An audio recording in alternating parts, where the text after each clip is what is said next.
Chicos y chicas de Derechos Humanos, bienvenidas, bienvenidos a esta simpática clase grabada. La última vez que grabé esta clase estábamos en pandemia, así que decidí que era hora de hacerle un refresh y grabar una clase nueva. Me pone un poco nerviosa la sombra, el reflejo de los anteojos en la pantalla. Y ahora tengo brackets, así que soy un nerd gigante. Bon, a nuestro tema. Les voy a compartir pantalla y hoy vamos a hablar de la formación del Estado en Argentina. En la clase anterior, que ustedes pueden encontrar en mi canal y que ya está grabada aquí, hablamos de el Estado, digamos, ¿no? Pero desde un sentido más abstracto. Hoy vamos a ver un caso específico de formación del Estado, que es la formación del Estado argentino. Ustedes, quienes ya están haciendo el primer parcial o el primer trabajo práctico del segundo cuatrimestre 2025, esta clase queda grabada para la vida. Pero quienes están ahora viendo para hacer su parcial van a trabajar con otro caso de formación del Estado, que es el Estado de Japón a partir de un podcast. Por supuesto que no va a ser un análisis exhaustivo, es un podcast de 16 minutos el que les mandé, pero les va a dar una idea. Ahora, en este caso, vamos a hablar del Estado argentino y van a sentir como una especie de flashback a la escuela secundaria. Sí, yo sé que es raro, pero bueno, son los contenidos mínimos de esta materia que le vamos a hacer. Como les decía, estos son los temas que vamos a trabajar juntos en este simpaticísimo video. A ver si se lo puedo poner a pantalla completa porque me parece raro y la verdad que no lo sé. Bueno, me parece que se ve bien así. Bueno,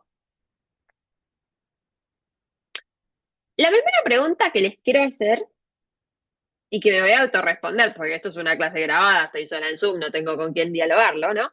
Es qué pasa cuando Dios sale de la ecuación. No en el sentido de que la gente deja de tener creencias religiosas. Tampoco es mi intención nunca faltarle el respeto a quien sí las tenga. Eh, la pregunta apunta a qué pasa cuando Dios deja de ser el principio explicativo de todo. ¿Por qué llueve? Porque Dios hace llover. ¿Por qué se pudrió la cosecha? Porque Dios quiso que se pudriera la cosecha. Cuando Dios deja de ser el principio explicativo de todo, hacia más o menos el siglo XV, comienzan a emerger un montón de ciencias, eh, entre ellas gérmenes de lo que luego serán las ciencias sociales distribuidas como distintos campos de conocimiento, que buscan dar explicación a las cosas. La ciencia moderna que busca dar explicación de, bueno, ¿qué sucede? ¿A qué hora sale el sol? El sol no sale, nos movemos nosotros. Hubo gente a la que la quemaron por decir que en realidad nosotros giramos alrededor del sol y no el sol alrededor nuestro. Eh, Esta es un poco la pregunta que nos hacemos en el sentido de, bueno, ¿cuál es la fuente del poder? Si ya no es Dios, si Dios no elige al rey, ¿de dónde es, cómo se decide quién tiene el poder? Y ahí surge una teoría, voy a pasar al revés, que seguramente hayan escuchado hablar. Si habláramos de contractualismo, este curso sería solo contractualismo, o sea, no podríamos hablar de otro tema porque estos tres autores ya son inmensos. Pero vamos a hacer una pequeña hacer, ay, pensé que entraba alguien, ay, qué susto. En este pequeño cuadrito que ustedes le pueden hacer una captura de pantalla, hablamos brevemente de los tres autores más conocidos del contractualismo, que son Hobbes, Locke y Rousseau. ¿Y qué supone el contractualismo? Que, bueno, el poder no lo tiene el rey porque Dios lo eligió. Nosotras, las personas, nos organizamos y pactamos para crear un Estado que va a ser más grande que la suma de todos nosotros. Le vamos a dar a ese Estado nuestros derechos a cambio de que él nos garantice el acceso a esos derechos. Yo renuncio a mi derecho de ejercer la justicia por mano propia a cambio de que haya un Estado de que en caso de que yo lo necesite, administre la justicia. Entonces, entre los tres autores clásicos del contractualismo, Hobbes, Locke y Rousseau, va a haber muchas diferencias que ustedes podrán apreciar en este cuadro. Yo en este momento no me voy a detenerlas, tampoco son sustantivas para esta clase, pero lo importante es entender esto. Dios sale de la ecuación. Entonces, este poder que tiene el Estado surge, según esta teoría, a partir de un contrato. Nosotros pactamos y creamos algo que es más que todos nosotros. Este es el Leviatán, que es una figura mítica que retoma Hobbes, que de hecho su libro clásico se llama así, el Leviatán, y tiene una espada de defensa, un cetro para el poder, y está compuesto de un montón de personitas. Se supone que el Estado somos todas las personitas que están bajo su órbita, digamos. Y que realmente necesitamos un Estado, no solo por una cuestión de garantía de derechos, sino porque la vida en sociedad se vuelve cada vez más compleja y necesitamos alguien que organice y administre esa vida en sociedad. Como les decía, hay muchas diferencias entre estos autores, ¿no? El estado de naturaleza para Hobbes es un estado agresivo. Hobbes es el autor de la famosa frase, el hombre es el lobo del hombre. Pero él estaba viviendo en la guerra civil inglesa, entonces él tenía mucho miedo. Ya Rousseau es un poco más hippie, primero empieza con son todos buenos, después no. Locke dice, no nos cedemos todos nuestros derechos, cedemos algunos. Va a haber diferencias de grado entre ellos, de hecho hay más autores del contractualismo, pero bueno, para tener un pantallazo general, este cuadro nos alcanza y sobra.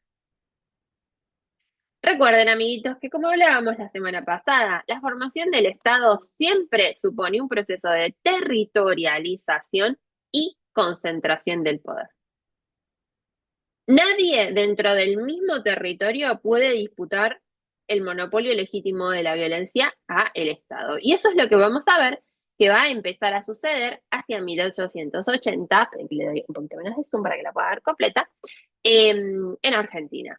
Me faltó poner la fecha acá. Me di cuenta en la clase, ahora que la estoy grabando, me doy cuenta que sigue faltando. Pero hacia 1880, estos procesos comienzan a darse en simultáneo y se retroalimentan entre sí. Vamos por parte. ¿Argentina es independiente desde 1816? Sí, pero hasta 1880 no se logró una pacificación tal que permite un proyecto de país sustentado en el tiempo. Si bien había constitución desde 1853, saben que esto no terminó con las guerras civiles. Entonces, hacia 1880 confluyen todos estos procesos. Primero, la centralización en Buenos Aires. Lo que va a decir Romero, José Luis Romero, es que esta centralización en Buenos Aires implicó la construcción de un fuerte presidencialismo. La figura clave de este proceso, de este periodo, perdón, es Julio Argentino Roca, ¿no? Y es una monarquía disfrazada de república. Si bien va a haber un parlamento, si bien va a haber un partido, el Partido Autonomista Nacional, el PAN, eh, lo que vemos es un presidente que tiene mucha autoridad y como se suele decir, cuando el partido de gobierno controla ambas cámaras del Congreso, el Congreso se vuelve una mera escribanía de lo que el presidente decide, digamos, de lo que el Ejecutivo decide. La centralización en Buenos Aires también pasa, por ejemplo, por el control de aduanas. ¿Por qué hay un edificio inmenso de aduana en la avenida Paseo Colón? Porque la aduana controla que entre y que sale del país. Entonces, que la aduana esté en Buenos Aires implica eh, que desde acá se va a tener control de lo que entra a todo territorio nacional. Piensen igual que Argentina para esta época tampoco era tan grande como es Argentina hoy. Llegaba hasta el Río Negro, no la provincia, sino literalmente el Río Negro. Eh, y la centralización en Buenos Aires implicó que caudillos regionales como el Chacho Peñalosa pierdan poder, porque no puede nadie competir con el Estado. O sea, o ganaba Roca o ganaban los caudillos, pero todos juntos, chicos, al mismo tiempo no se podía. Esta centralización en Buenos Aires, este fuerte presidencialismo se va a sostener con una institución informal llamada fraude patriótico. ¿Existían elecciones? Sí, por supuesto, pero hasta 1912 que se sanciona la ley Sáenz Peña y los años anteriores que hemos hablado, en el caso de Julieta Lanteri, este, esta institución suponía que, no sé, el dueño de la estancia llevaba a todos los peones a votar, no había cuarto oscuro, era un voto colectivo y todo cantado. Entonces, esta es una institución informal porque recuerden que comportamientos ilegales también se pueden transformar en una institución. Y esto sostenía este fuerte presidencialismo. El modelo agroexportador, todo muy lindo, todo muy rico, con tener un Estado, con hacer el Congreso y la mar en coche, pero este nuevo Estado va a necesitar plata. Y acá entra el modelo agroexportador, que es la forma en la que Argentina se inserta en el mercado internacional. La campaña del desierto yo la puse entre comillas y va vinculado a los procesos, las oleadas migratorias. ¿Por qué? una fuerte idea en esta generación de 1880. Primero, es una realidad la baja densidad de población. Argentina era un país con muy poca gente. Los datos son absurdos. No, no los tengo aquí, no los tengo para mostrarlos, pero eran absurdos los censos. Los datos de los primeros censos eran absurdos. Era una población de pocos millones de habitantes en todo el país. Entonces hay una idea de necesidad de poblar, pero también reside una idea, especialmente en la campaña del desierto, en esta idea de que lo que está acá a mí no me sirve, que los pueblos originarios no pueden transformarse en esos ciudadanos que la generación de 1880 tenía en mente. Eh, la campaña del desierto implicó extender las fronteras al sur y al nordeste, y el exterminio de pueblos originarios. Esto lo vamos a volver a ver cuando hablemos del concepto de genocidio en un par de clases. Es polémico aplicar un concepto que es nuevo, el concepto de genocidios de la década del 40, de 1940, a procesos anteriores. Pero en el origen de todos los estados latinoamericanos, al menos, hay un exterminio masivo de población, que tiene que ver con esta idea de que no se adecúan al concepto de ciudadano que la élite en el poder tenía en mente. La inmigración supuso que mucha gente llegó y nuevamente hay una idea de ciudadano que era lo que se buscaba que inmigre y que no sucedió. No sé por qué esta fijación con los países nórdicos la desconozco, pero bueno, esta gente en la generación del 80 esperaba que llegaran noruegos y todos sabemos que no fue lo que sucedió, que llegaron de los países más pobres de Europa o de, por ejemplo, el Imperio Otomano que se estaba desarmando hacia 1800, hacia 1918. Llegaron alemanes, no, poquísimos alemanes, muy poquísimos. No llegaron alemanes, ese fue el problema. Llegaron italianos, españoles, el famoso turco, entre comillas, que pertenecía a lo que era el Imperio Otomano, pero que eran de Siria, de Líbano. Muchos quedaron, pero también muchos se volvieron. Esto como forma parte de una representación de la inmigración. Y por supuesto esto tuvo un impacto en la estructura social argentina. Y también con los inmigrantes no solo vino gente, vinieron ideas. Ideas como el anarquismo, como el socialismo, como en otro lado posterior el comunismo, van a llegar a partir que llegue la gente como mano de obra. Por supuesto que esta formación de este Estado argentino requirió también un desarrollo de instituciones modernas como escuelas, que vamos a hablar en un ratito, hospitales, ciudades. La ciudad de La Plata es una ciudad que se utiliza como ejemplo a nivel mundial porque está perfectamente planteada, es una ciudad pensada para si tiene que entrar en cuarentena, que sea lo más higiénico posible. Piensen que para 1870 la población de la ciudad de Buenos Aires estuvo diezmada por una epidemia de fiebre amarilla. Entonces, el temor a la peste estaba muy, muy palpable. Y también ideas nuevas como el higienismo, el planeamiento urbano, cosas que no existían.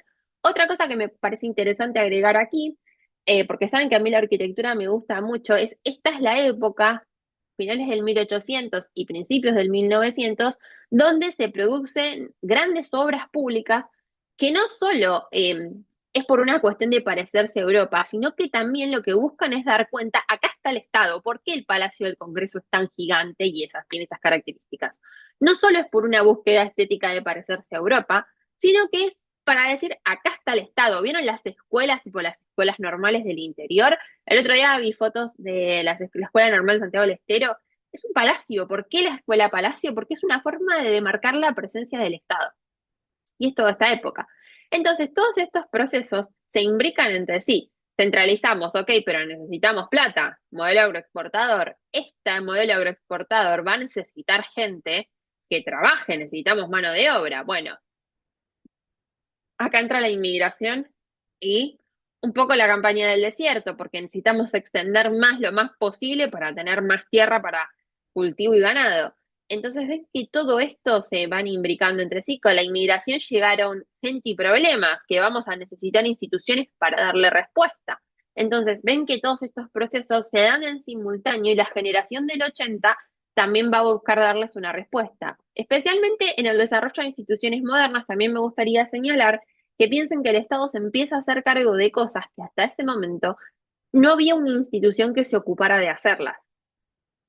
Recién hasta mediados del siglo XX, y cuando la llegada del peronismo, el Estado se va a hacer cargo por completo de lo que es la asistencia a los pobres. Pero piensen que en este momento existían las damas de beneficencia, que eran señoras muy ricas, que era una institución creada por, no recuerdo qué presidente, la presidenta honoraria siempre era la primera dama, y todas estas damas gestionaban mucho dinero de donaciones de las grandes familias para la asistencia a los pobres. Esto es una función que hoy realiza el Estado. Lo mismo con otros prestadores educativos. Las escuelas públicas van a pelearse con eso. Ahora vamos a hablar de eso. Entonces, yo les decía, también tengan presente esta idea, esta representación social de lo que es ser ciudadano, ¿no? De qué ciudadano tenía en mente la generación del 80. Bueno, primero, hay grandes excluidos en este concepto de ciudadano. Como ya vimos la clase pasada, primero las mujeres. La población afrodescendiente en Argentina está completamente diezmada. Hay un movimiento hace relativamente pocos años que busca reivindicar a los herederos de la cultura afro, a los representantes que han quedado de este lado del Río de la Plata. No es lo mismo lo que sucede en Uruguay, pero la población afro en Argentina fue completamente diezmada. Lo mismo que los pueblos originarios. ¿Por qué los pueblos originarios fueron diezmados? Porque los pueblos originarios tenían sus propias formas de organización política que van a entrar en tensión con este nuevo Estado llamado Estado argentino. Entonces, yo no necesito tu rating, Mirta Legrand, yo no necesito tu Estado. ¿Vieron que cada tanto explota el conflicto con los mapuches? ¿Por qué? Porque hay una tensión en el reconocimiento del Estado argentino como autoridad suprema. Recordemos que no pueden coexistir dos estados disputándose el mismo territorio. Eso lleva a problemas.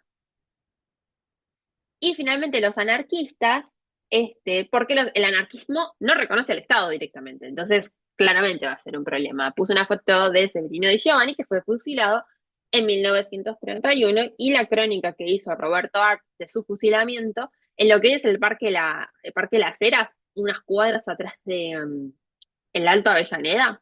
Era una prisión y ahí fusilaron a Severino Di Giovanni. Entonces, no era una idea inclusiva de ciudadanía, sino que excluía a bastante gente, como podemos ver. Yo les decía que el Estado es la forma de organización y la nación es la forma y el soporte identitario de los representados. Esto está en un pie de página de Tenti Fanfani. Yo sé que es una forrada sacar algo de un pie de página y tengo que poner al Diego porque qué más. Construir una nación es construir un olvido, es construir una historia que nos hace sentir partes, pero ante la cual suspendemos el juicio. De golpe, cada tanto, esa idea se mueve. Hasta hace unos años no hablábamos del rol de las mujeres en la historia nacional. De golpe empezaron a aparecer estas cosas de feminismo blanco, de, uy, hay mujeres que sí hacen cosas, Mariquita Sánchez de Thompson y qué sé yo. Yo no sé cuánto aporta. Por lo menos estamos reconociendo que sí había mujeres que hacían cosas. Sí había mujeres con poder, como les decía antes, las damas de la beneficencia tenían mucho poder y manejaban mucho dinero. Entonces, no vayamos desde white feminism, pero bueno, qué decirles. Cuando yo era chica no se hablaba del rol de las mujeres. Como mucho en un acto escolar te tocaba hacer de merceditas y ahí no hacías mucho, te quedabas ahí sentada abordando diciendo, ay, qué grande mi papá San Martín. Lo mismo en los pueblos originarios. Quienes fuimos niños en los 90, todos hemos actuado en el Día de la Raza. Bueno, ahora se vuelve a llamar Día de la Raza. Mientras yo estoy grabando este video, 10 de septiembre del 2025, se ha vuelto el Día de la Raza. No sé qué nos deparará el futuro. Pero esta idea de la nación, y también esta idea de religiosidad, ¿no? De la nación como un culto laico, que va a aparecer más adelante en este video. Dicho hasta el hartazgo, religión viene de religar, de volver a unir. Si ya el catolicismo había perdido ese lugar, no importa de qué religión seamos, todos somos argentinos, bueno, un nuevo culto a la nación va a volver a ocupar ese lugar. Y la escuela va a tener un lugar central en eso. ¿Por qué es tan importante la institución escolar? Porque primero nos prepara para el vínculo entre mundo educativo, vieron como si fuera un diagrama de Venn. Em, es indudable. La escuela, se supone que terminamos la escuela secundaria ya listos para ingresar al mercado laboral. Algunos continuarán sus estudios en la universidad o en la educación superior, otros no, pero se supone que a los 18 años vos tenés un título secundario y ya te vas a ingresar al mundo laboral. Se supone que uno va evolucionando así en estas esferas. Y se supone que en la escuela nos incorporamos todo lo que necesitamos para saber vivir en sociedad. desde la experiencia más de administración del tiempo, ¿no? Esta idea que tanto cuesta en la primaria de no hay que esperar para ir al baño en el recreo, que yo no puedo ir cuando tenga ganas, que es una locura, pero bueno, ahora uno es grande y dice qué pelotudez. Em, la escuela nos permite adoptar las proposiciones que uno necesitamos para sobrevivir en sociedad. ¿Y por qué al Estado le importa la escuela? Por esta relación de ida y vuelta. El Estado, dice Tentis Fanfani, detenta dos monopolios. El legítimo de la violencia, ya hemos hablado un montón de él, y el monopolio de determinar qué saberes son socialmente relevantes para la supervivencia de la comunidad política. Y estos saberes, ¿dónde se enseñan? En las instituciones educativas. La contracara de esto es que si el Estado detenta esta potestad, también tiene la responsabilidad de que todos los miembros de la comunidad puedan acceder. En 2006, cuando se volvió obligatorio la educación secundaria, sí, la ley 1420 es de 1884, si mal no recuerdo, y pasó un siglo hasta que otro nivel educativo se volvió obligatorio. ¿Qué decirles que no sé? Bueno, el Estado tuvo que salir a construir escuelas secundarias para todos lados, porque si yo te pongo algo como obligatorio, tengo que garantizar que toda la población tenga acceso. Lo mismo sucedería, que sabemos que no va a pasar, si se incorporara como obligatorio la sala de dos. Tienen que salir a construir jardines por todos lados, ni hablar del nivel maternal que está completamente olvidado.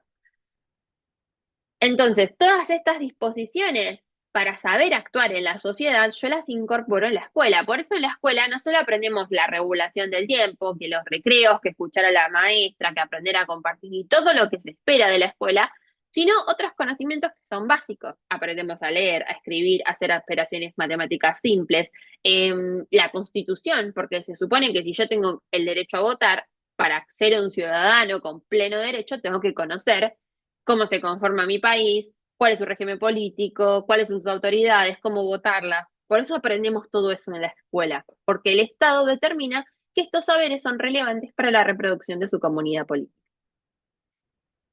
Eso también ya lo hemos hablado. La institución escuela existe desde que el mundo es mundo, pero ¿qué es lo que diferencia la educación, la escuela moderna de la escuela de otros periodos? Bueno, esto es lo que dice Pablo Pinó en un texto que seguramente hayas leído en otras materias, que es ¿Por qué triunfó la escuela? Es un texto que es muy bueno, pero que es muy difícil de resumir porque está lleno de viñetas y de ítems, eso hace muy difícil la lectura. Eh,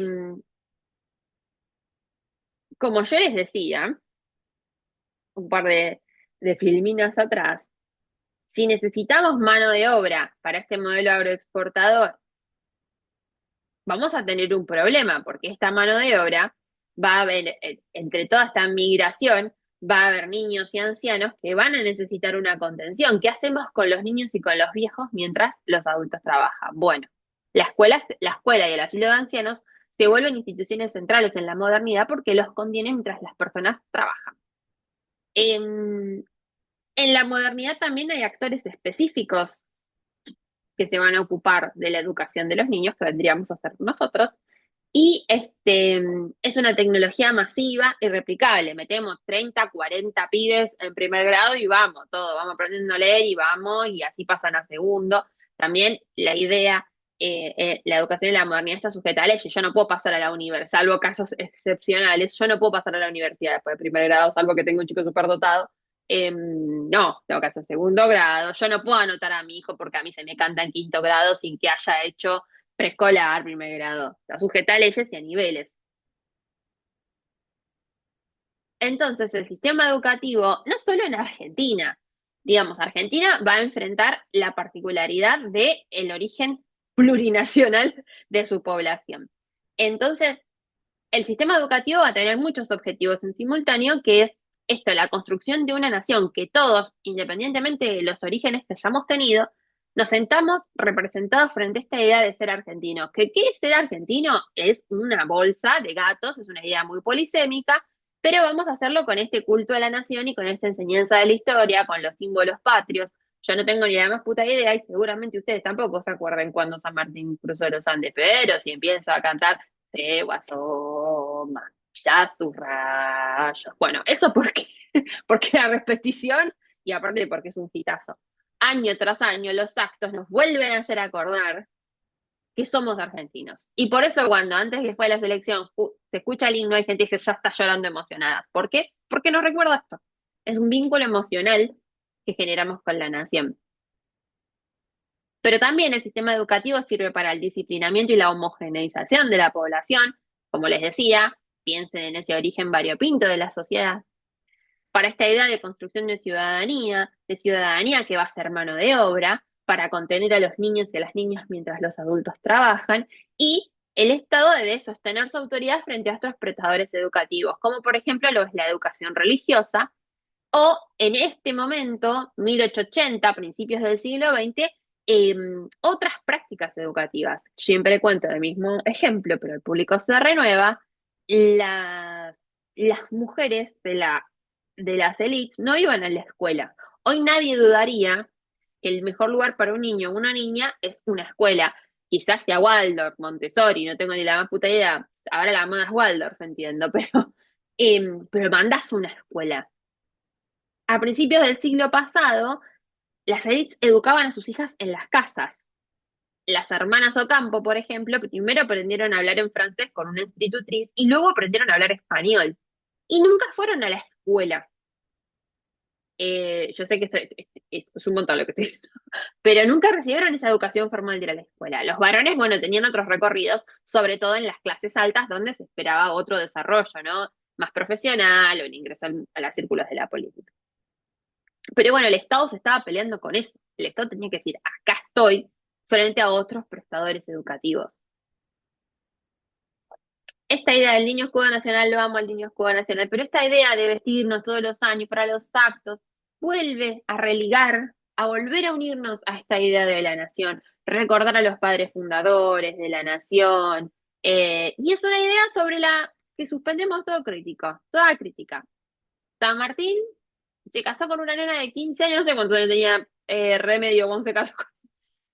No importa, era la época, se usaba, está bien, no pasa nada. San Martín podía hacer lo que quisiera. Gente que impone con su vida un ejemplo de heroicidad, pero que bueno, cuando nos cargamos un poco y lo hacemos, lo queremos volver persona, no. Un poco va a pasar hoy y me meto con un tema polémico, del cual hablaremos mucho más adelante en este curso, con Malvinas. Llegás a hacer algo en contra de Malvinas, se te viene todo el mundo en contra. ¿Por qué? Porque es el core de la idea nacional. Este es, yo no, este Sarmiento, yo no sé si es una foto coloreada, es IA, él siempre parece harto, pero bueno. La generación, su proyecto pedagógico de la generación del 80, del cual obviamente y simbólicamente su ejemplo más claro es el pensamiento de Domingo Faustino, es esta idea de civilizar a los bárbaros, al gaucho, al indio, no tiene cabida en esta nueva sociedad moderna basada en el conocimiento científico. Asimilar al extranjero, por todo lo que les comenté antes, y normalizar al diferente. Esto podríamos hablar 3 horas sobre qué es normalizar al diferente. Y lo vamos a retomar mucho más adelante. Pero piensen que la escuela en ese momento buscaba homogeneizar. Hoy tenemos un debate que es una tensión entre aceptar las diferencias del alumnado que tenemos en aulas que son muy diversas y al mismo tiempo dar un piso común para todos. Hoy reconocemos que la gente es distinta, que tiene capacidades distintas, eh, pero normalizar el diferente en un sentido amplio, ¿no? Disidencias sexuales, eh, cualquier otro tipo de orientación rari, no, no, chicos, de la puerta para adentro. Acá, en el espacio público te pido que no. Y hasta por ahí nomás, porque esta idea es controlar la vida de todos. Establecer qué es lo normal y lo que no, establece también un control, instituye un sentido de las cosas. Así que usted quiere tener un sistema educativo nacional, bueno, atente y fanfani dice que usted tiene que seguir todos estos pasos. Yo les puse la ley 1420, recuerden que la ley 1420 no habla de educación laica, habla de educación primaria, gratuita, obligatoria. La creación de un ministerio, esto que yo les decía, el Estado se va a tener que pelear con otros prestadores educativos. La ley de Avellaneda, puse la ley de Avellaneda porque nosotros estamos en un nivel universitario, en un nivel superior. Piensen que para cuando se sancionó la ley de Avellaneda existían solo dos instituciones, dos universidades, la UBA y la Universidad Nacional de Córdoba. Siempre cuento lo mismo, en este momento, cuando se sanciona la ley de Avellaneda, se establece que por la designación de profesores la hace el Poder Ejecutivo, se le eleva una terna y es el Poder Ejecutivo el que decide. ¿Se imaginan hoy hacer todo esto cuando hay más de 60 universidades? Hasta aquí hemos llegado en esta clase grabada. Recuerden que si tienen dudas, me pueden escribir, no hay ningún problema. Y que a ver, la clase grabada, suerte.